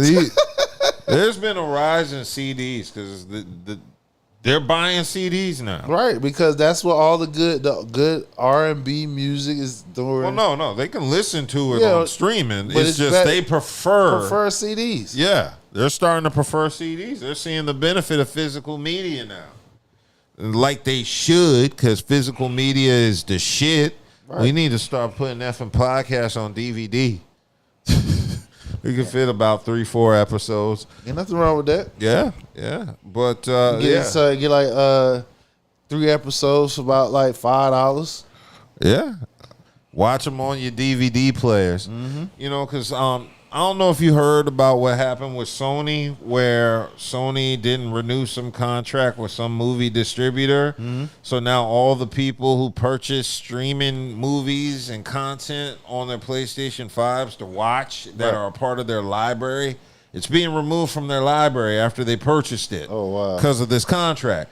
So now you have a lot of people who are pissed off because they're just like, yeah, we paid for the rights to watch this, and you're literally removing it from our account, and we're not getting a refund? No. Like, nigga, we just paid like $20-$30 to rent that motherfucker for a couple months? You know, that's a few $1 billion y'all done got off of that shit with no problem. Yeah, so people, y'all may want to start looking into physical media, because they can't come into your house and take the DVD you bought at Best Buy 20 years ago, but they can take it out your library on streaming. I can tell you that much. That's crazy work. You paid for it. That's your shit. They getting us any which way they can, and I don't appreciate none of that. At R. Kelly pardon is crazy. So yeah, shout out to R. Kelly, man. Whatever happens, happens. But free Kels. Yeah, if you want to say free Kels, go for it. Say free Kels. But you know, whatever happens, happens to them. Yeah. So in addition to that, I wanted to go ahead and move along. I wanted to discuss Jason Lee, because Jason Lee was on the Truth After Dark's podcast this week. And there was a question regarding Kim Kardashian that somehow led him to Megan Thee Stallion. And what happened was Jason Lee ended up defending Klay Thompson from the accusations that Megan Thee Stallion had accused him of when she broke up with him. You look at the men that Megan has dated. I mean, Tory Lane's next to Klay Thompson. I don't really know what her choices are. Klay Thompson, you know, he's a successful athlete who I've owned Hollywood on Lock for almost 11 years, and Klay Thompson's never been in a scandal, ever. Yeah. I've seen him in the club. He's had girls around, but he's not been like, you know, it was a respectful hangout. I don't know him to know him for any scandal. So why is he in a scandal? And why are we scandalizing him when we don't know the situation? I don't know what happened between them. Right. What I know is when I first saw it and people criticized me, I went on my show and said, this is fake. This is fake. It ain't gonna last. This is a bullshit. Until she does the healing, she gets sober, she works on her mental health, she gets in the right place. She's going, this is not going to work. Then, okay, so you said Tory Lane shot you. Okay, he did or didn't. That's between you and the jury. Okay, he's in jail for shooting you. Now Klay Thompson is a bad guy. Every guy you date is a bad guy. Damn. Every guy. Oh, no, Jason Lee had to say one day, when I would say, this person's the problem, this person's the problem, this person's the problem, I'm the common denominator in all of that. How am I? No, I had to take stock of my own shit and go, no, Jason, nigga. Yeah, so that was Jason Lee defending Klay Thompson. Now, that was a little surprising because Jason Lee is usually the first person to pop shit at the guy in a situation like this. This was a little bit different. He, I guess, is on the he don't rock with Meg train. So that led to him. Well, it's not even to say he don't rock with Meg. He was just maybe speaking his truth that he saw with Klay Thompson. As he mentioned in the clip, he doesn't see Klay Thompson getting into a whole lot of shit. So he's on the side of if Megan's putting this type of negativity out there about him, it might be Meg. Because as Jason Lee said, and you've said multiple times, we don't have proof of anything Klay has done other than a tweet that has still never been verified by anybody outside of Meg Thee Stallion. Exactly. So I thought this was just an interesting back and forth Jason Lee had with Paul Pierce and on his podcast. And I think it was great that somebody actually stood up from that side of the community. Yeah, because it seemed like everybody not everybody, a lot of women was projecting, was jumping on the back. And we're like, damn, we only heard it from one side. She said it, and till this day, we haven't heard nothing from Klay Thompson. They're like, oh, you're a cheater. Then you went after women that was near and close to him, thinking that that's who they cheated with. Because I'm like, usually when somebody cheats, we got TMZ. If TMZ hasn't reported this shit, it ain't true. We have not seen nothing. And as long as we looked at Klay Thompson playing basketball in the league, we have never heard nothing controversial when it comes to him and his personal life until he came into contact with Meg. You know what I'm saying? And we knew, I was like, damn, that was a damn shocker because, like I said, we don't know nothing about his personal lifestyle. Now, she comes out and tweeted, and everybody just, I remember that whole weekend, that whole timeline seemed like it was hating on men. And I'm sitting here like, damn, this woman said something, we ain't got no audio, no video, and all of a sudden he's a cheater. They're not even married. They was only together for 6 months. And that's not saying that they was in a relationship. They was in a relationship of some sort, but that wasn't like they was like boyfriend and girlfriend. Like, hey, look, I fuck with you. Hey, I fuck with you. Hey, we gonna lock in. We don't have a definite time or when we gonna start, or when we don't have a definite time when we gonna end. Whenever whoever decide they like, hey, I got enough, or both come to a consensual agreement, you know what I'm saying? That's when we split up. It's like people just get so caught up. It's like somebody got to like get heads up, like, hey, yo, I'm good. I'm done. I'm going to go over here and fuck this chick. They're not married. He didn't propose to her. As far as we know, we don't know the exact layout of what their relationship. We assume because she made a song, my man. She made that song and she gloatingly putting their relationship on Front Street. You feel what I'm saying? So I mean, come on. It's more of her fault than anything, because it's like until you know for a fact that y'all most likely gonna get married, either it's been discussed or the sense is equal. You feel what I'm saying? You don't put your shit out there like that because obviously, like I said, he's been a private person when it comes to his personal life. Mm-hmm. Yeah. So the whole conversation was just basically over Meg needing to take accountability in her life for the situations and some of the things that happened to her. Jason Lee also mentioned that before he had a moment of clarity in the life, he was similar to Meg, where he was blaming his partners for their issues that led to fallouts in the relationship, when in actuality it was him. Yeah. Yeah, so he was just kind of saying how important accountability was to take, particularly in that situation. It's like a cause and effect. Like, if you're around somebody and for them to actually do it, you must cause them to do it. I'm sure we go through the phases of we talk about it, we argue about it. Hell, we might cry about it. In some toxic relationships, you might actually get in a physical confrontation about it.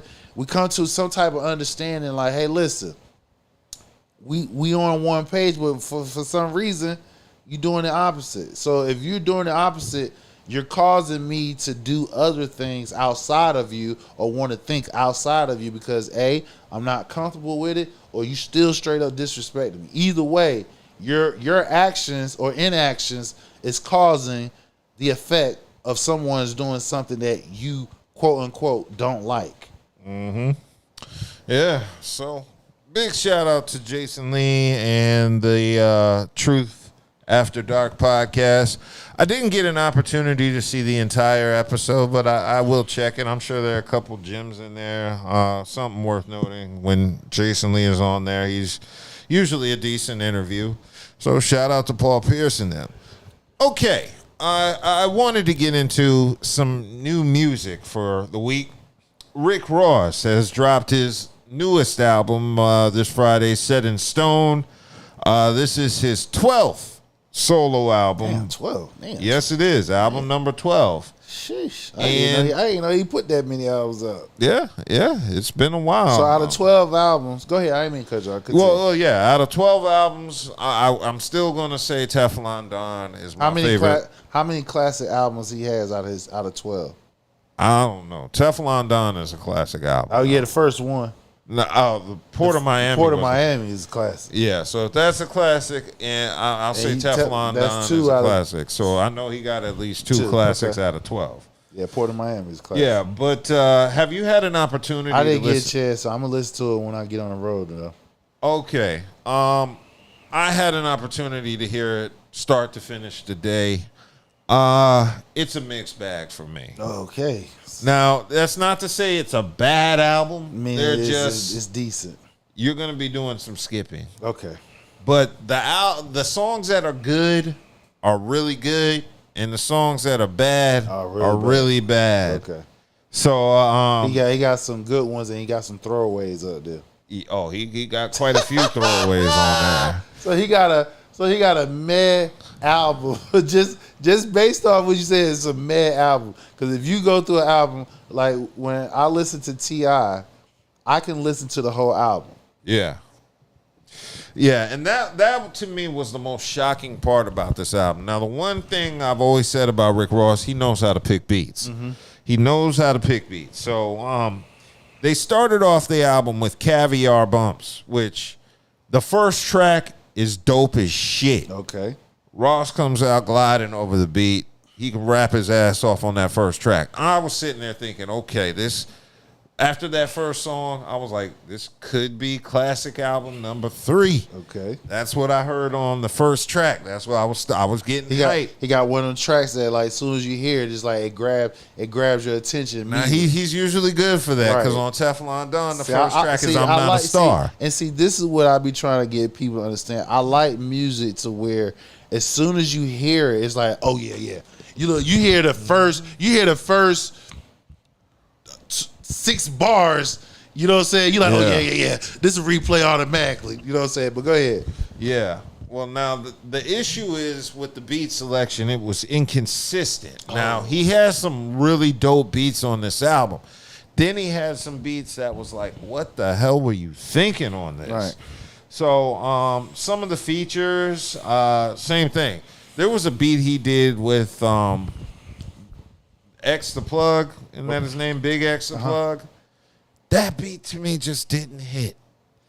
It's I wasn't a fan of Big X's verse. I forgot the name of the song.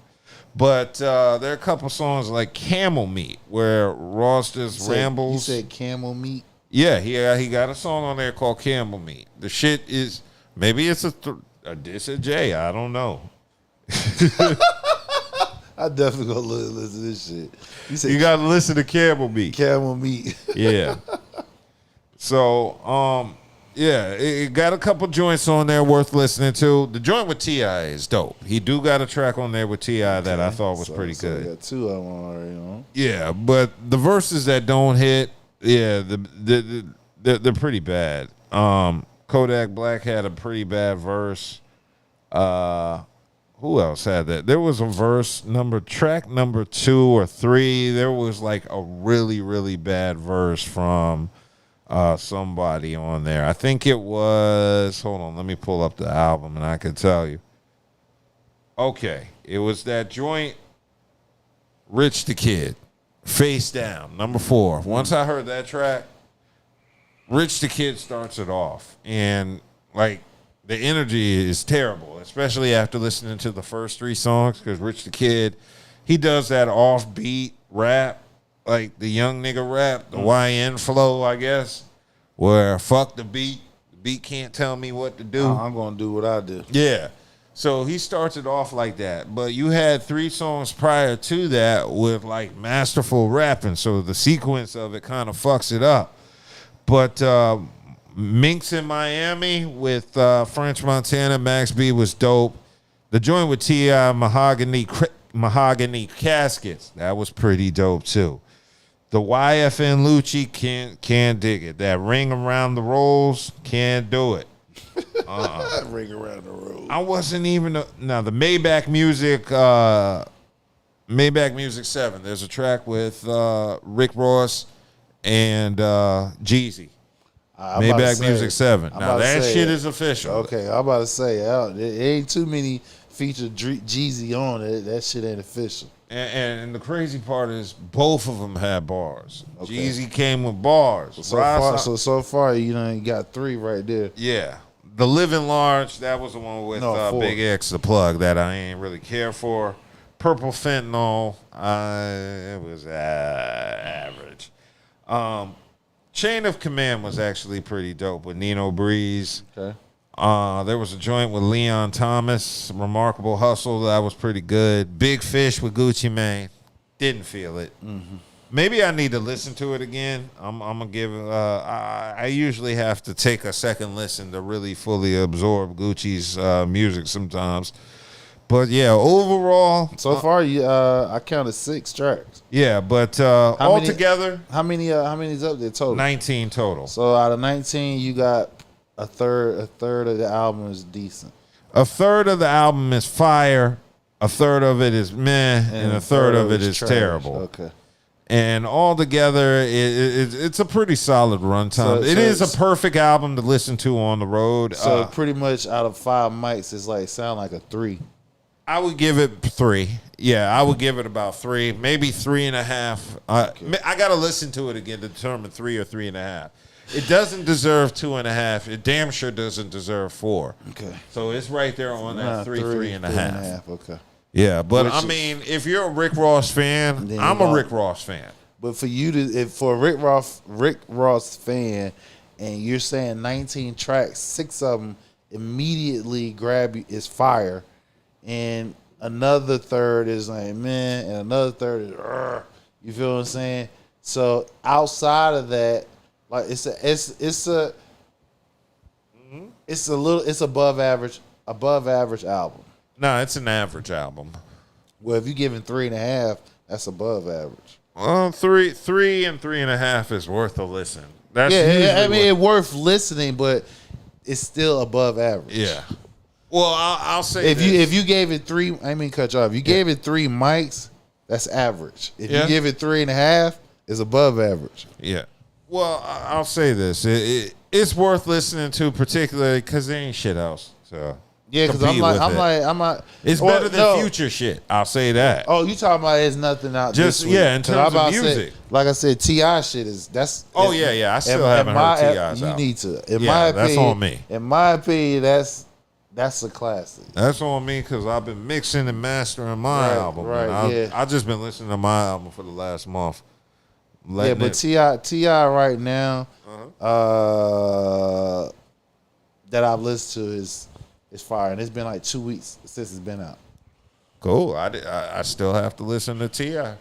But I'll definitely listen to Ross. Ross is worth a listen. It's not going to be in the top half of your Rick Ross albums. Well, so if there's 12 albums, it's going to be in the bottom half. Well, at least there's six tracks that you say is fire. Yeah, no. There's still tracks that are worth listening to. Like I said, you're just going to be skipping. I'm just saying, like the tracks that you're going to hit repeat. You said 6. You are correct. All right. Yeah, about 6. Okay, gotcha. Yeah. So, if you're a Rick Ross fan or you just don't have any new music to listen to and you've heard T.I. shit. I still haven't. Get on it. Yeah, but check out Ross's album. It's worth listening to. The songs that are dope are actually pretty dope.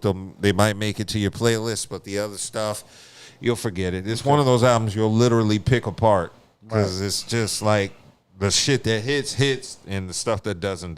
So shout out to Rick Ross. It's not a bad album. It's okay.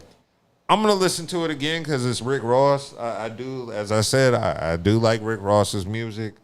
So I'm going to give it a second listen just to determine what my true feelings are. So I'm going to give it that second listen. But, if you haven't heard it, check it out. If you are a fan of Rick Ross or if you slightly like him or it's just still some dope, good hip-hop. So, all right. Yep, shout out. And I don't have any other topics to cover. No. So we made it this far. Again, if you're still watching us, there's no reason you shouldn't hit that subscribe, share. Come on, people. We are less than 1,500 for that 10K mark on YouTube. I know y'all want to come in and speak to our beautiful people. We're going to have that live call-in and stuff like that. Then we're going to be looking for modules. You know what I'm saying? So, again, we growing because of your support. We thank you. Like I said, keep us on that algorithm. We got y'all. So thank y'all for tuning in. We will see you next Saturday with some more new shit.